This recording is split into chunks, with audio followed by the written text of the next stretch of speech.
Hello guys, आपका स्वागत है हमारे यूट्यूब चैनल स्टॉक एनालिस्ट में। आज हम बात करेंगे आरएससीएल गियरटेक के फंडामेंटल एनालिसिस में, जिसमें हम सबसे पहले देखेंगे company and it's industry, second management and it's business model, third fundamentals, fourth growth and fifth valuation. सबसे पहले कंपनी की बात करें तो कंपनी 1989 में इस्टेब्लिश हुई थी। और कंपनी काम क्या करती है? कंपनी ऑटोमोटिव कंपोनेंट बनाती है मोटरसाइकिलों के, स्कूटर्स के एंड 3 और 4 wheelers, cargo vehicles, agriculture machinery etcetera. मतलब कंपनी एक ऑटोमोटिव कंपनी है, मैन्युफैक्चरिंग कंपोनेंट बनाती है गाड़ियों के कल पुर्जे एक प्रकार से। अब हम कंपनी की शेयर होल्डिंग पैटर्न की बात करें तो कंपनी में आप देख सकते हैं प्रोमोटर ऑलमोस्ट मार्च 2021 में 53.35% होल्डिंग लिए हैं, जो कि एक अच्छी होल्डिंग मानी जाएगी। एफ आई 0.003 है एंड डी आई 0.01 है एंड पब्लिक इज़ 46.61। तो आप इसमें देख सकते हैं कि कंपनी में इंस्टीट्यूशन की बाइंग नहीं है अभी सिर्फ प्रोमोटर एंड पब्लिक के बीच में ही बाइंग है। पर जब फ्यूचर में इंस्टीट्यूशन भी बाइंग करेंगे तो शायद इसके लिए अच्छा होगा। अभी छोटी कंपनी है ना, 273 करोड़ का तो मार्केट कैप ही है, इसलिए इसकी शेयर होल्डिंग में अभी F eyes and D eyes interact नहीं है।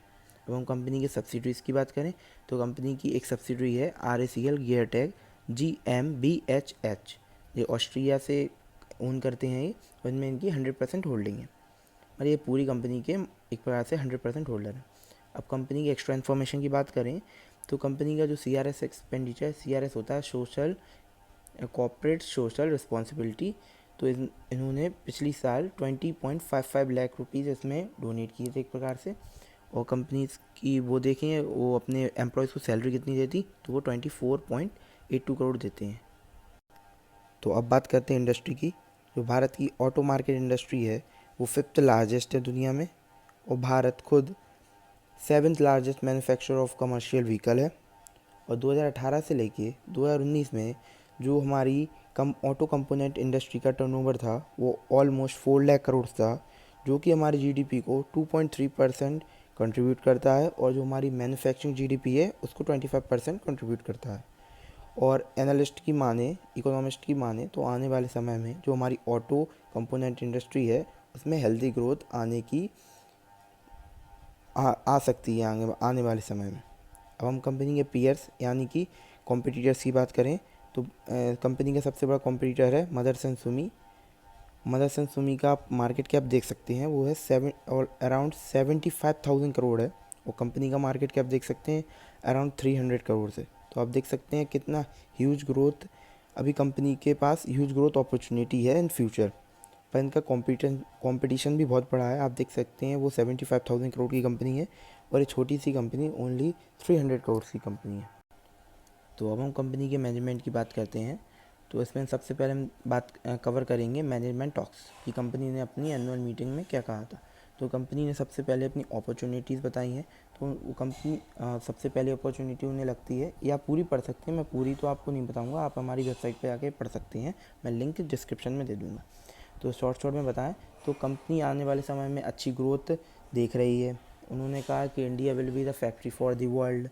थर्ड उन्होंने कहा था कि जो ग्लोबल कस्टमर्स का फोकस वो एशियन कंट्रीज़ की तरफ शिफ्ट हो रहा है, तो कंपनी के लिए अच्छी बात है, इंडिया के लिए भी अच्छी बात है।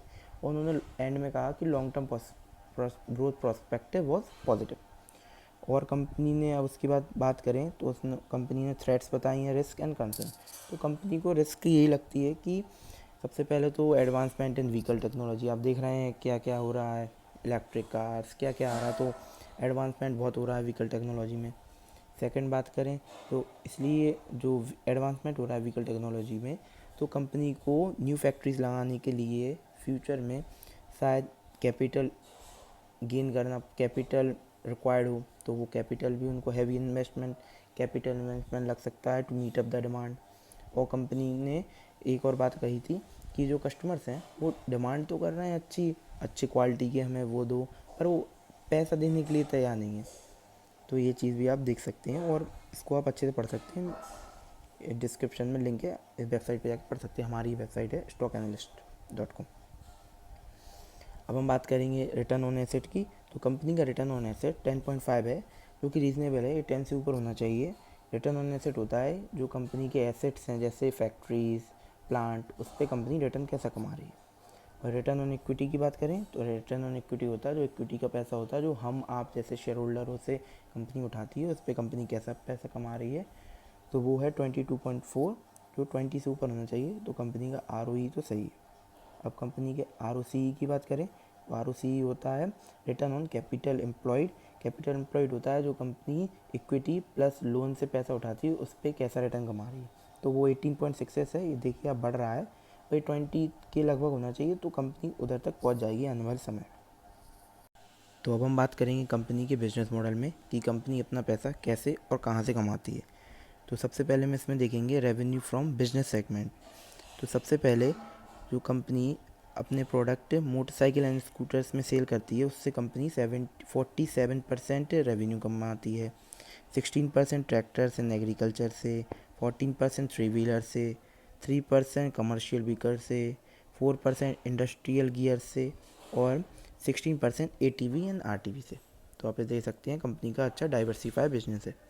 और रेवेन्यू देखें कि वो इंडिया से और एक्सपोर्ट करके कितना आता है, तो कंपनी अपने इंटरनेशनल में अराउंड 70% के लगभग अपने प्रोडक्ट सेल करती है, उधर से उनका रेवेन्यू आता है, और 30% डोमेस्टिक करती है।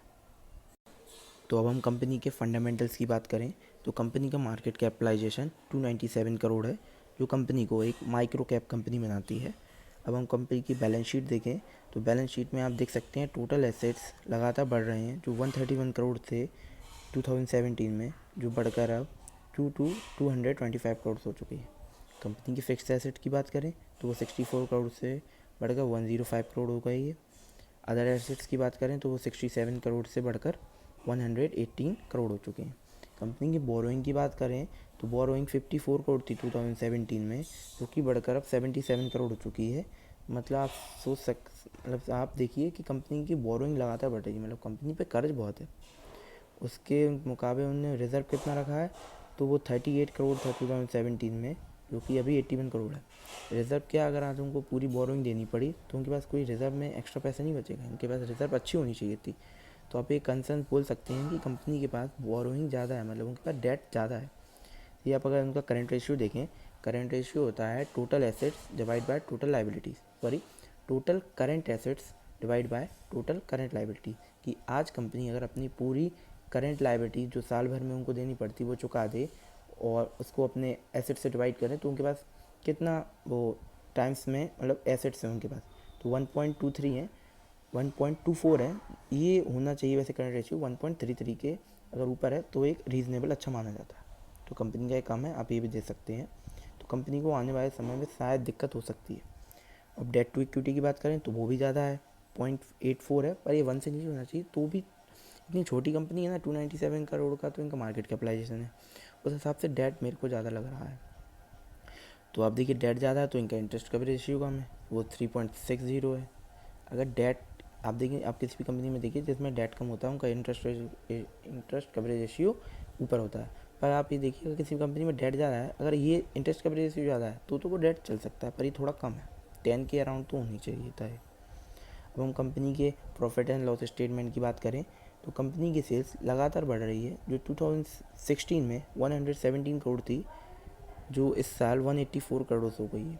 ऑपरेटिंग प्रॉफिट की बात करें तो 15 करोड़ से लेकर 43 करोड़ हो गई है, ऑलमोस्ट ट्रिपल हो चुकी है। ऑपरेटिंग प्रॉफिट मार्जिन की बात करें तो 13 से 24 हो चुके हैं, ये भी बढ़ रहे हैं। नेट प्रॉफिट की बात करें तो 4 करोड़ से लेके 19 करोड़ हो गए, मतलब 5 टाइम्स हो गए हैं प्रॉफिट। तो प्रॉफिट में तो कंपनी अच्छी दे रही है, डिविडेंड देती नहीं है कंपनी इतना अच्छा। अब हम बात करेंगे cash flow to profit ratio. Cash flow to profit ratio आप मान सकते हैं एक प्रकार से कैश फ्लो स्टेटमेंट का सार है, क्योंकि ये आपको बताता है कि कंपनी ने कितना पैसा आया कंपनी के पास डिवाइड बाय कंपनी ने कितना प्रॉफिट दिखाया। मैं कंपनी प्रॉफिट तो दिखा दिया 1 करोड़ का, पर कैश में कभी आया ही नहीं उनके पास पैसा, तो वो चीज़ आपको cash flow to profit ratio बताया।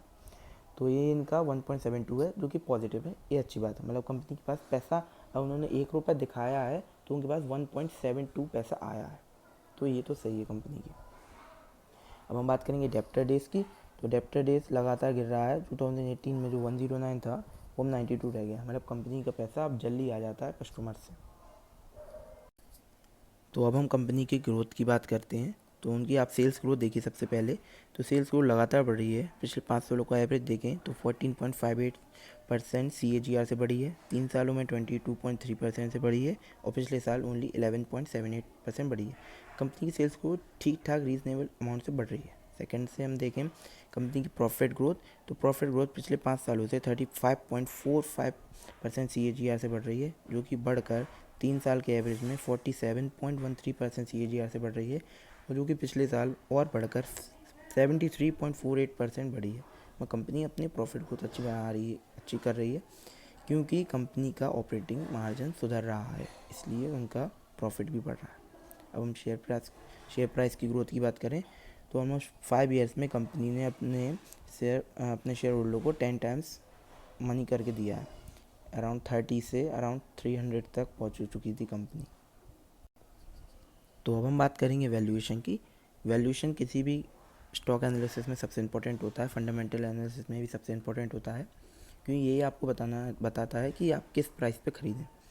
सबसे पहले हम देखेंगे पी रेशियो। कंपनी का पी रेशियो 15.4% है, और बल्कि इंडस्ट्री का पी रेशियो 33.2% है। मतलब कंपनी अपने इंडस्ट्री के पी रेशियो से सस्ती मिल रही है। पी बी रेशियो की बात करें तो 3.23, जो कि रीज़नेबल सही है। हम पैग रेशियो की बात करें, पैग रेशियो सबसे इम्पोर्टेंट होता है, लोग कम बात करते हैं पर ये अच्छा रेशियो है। ये बताता है आपको कि कंपनी का जो पी रेशियो है उसके ग्रोथ के कंपैरिजन में कैसा है। तो मतलब कंपनी अगर 1% से ग्रोथ हो रही है तो मार्केट ने उसको सिर्फ 0.41% की ग्रोथ मान के लिया है। मतलब ये एक प्रकार से अंडर वैल्यूड है, क्योंकि इसका पैग रेशियो 0.41 है। अगर ये 1 से नीचे होता है तो आप मान सकते हैं कि कंपनी एक अंडर वैल्यूड है, और 1 से ऊपर है, 1 के अराउंड है तो रीजनेबल है, मतलब परफेक्टली है, और अगर 2-3 के ऊपर है तो अंडर वैल्यूड है, सॉरी ओवर वैल्यूड है। तो आप पैग रेशियो भी देख सकते हैं, पैग रेशियो के हिसाब से कंपनी अंडर वैल्यूड है अभी। फिफ्थ देखते हैं कि इन्होंने 5 साल में प्रॉफिट ग्रोथ अराउंड 4.75x कर दिया इन्होंने अपने प्रॉफिट को। वहीं पर उनका जो शेयर प्राइस है वो अराउंड 10 टाइम्स हो चुका है पिछले 5 सालों में। और अब हम कंपनी के इंट्रिंसिक वैल्यू फार्मूला की लोग कम बात करते हैं, ये बेंजामिन ग्राहम ने दिया है, वॉरेन बफेट के गुरु ने। उनके हिसाब से इस स्टॉक की वैल्यू ₹1222 होनी चाहिए, और आज अराउंड कंपनी का 200-250 रुपये का चल रहा है शेयर। आप देख सकते हैं अभी, मतलब इनके हिसाब से अंडर वैल्यूड है। इसका फॉर्मूला मैंने नीचे दिया है। इसमें होते हैं, जब आप कंपनी की फ्यूचर 5 सालों की ग्रोथ को 2 से मल्टीप्लाई करें, प्लस 8.5 से उसको प्लस कर दें, और उसका टोटली मल्टीप्लाई उसकी EPS से कर दें आज की, तो आपको इंट्रिंसिक वैल्यू फॉर्मूले की इंट्रिंसिक वैल्यू मिल जाएगी। तो आप इसको भी चेक कर सकते हैं। इस हिसाब से कंपनी अभी बहुत अंडर वैल्यूड है। So thank you for watching this video. अगर आपको ये वीडियो अच्छी लगी हो तो वीडियो को लाइक करें, हमारे चैनल को सब्सक्राइब करें, और अपने दोस्तों के साथ शेयर करें।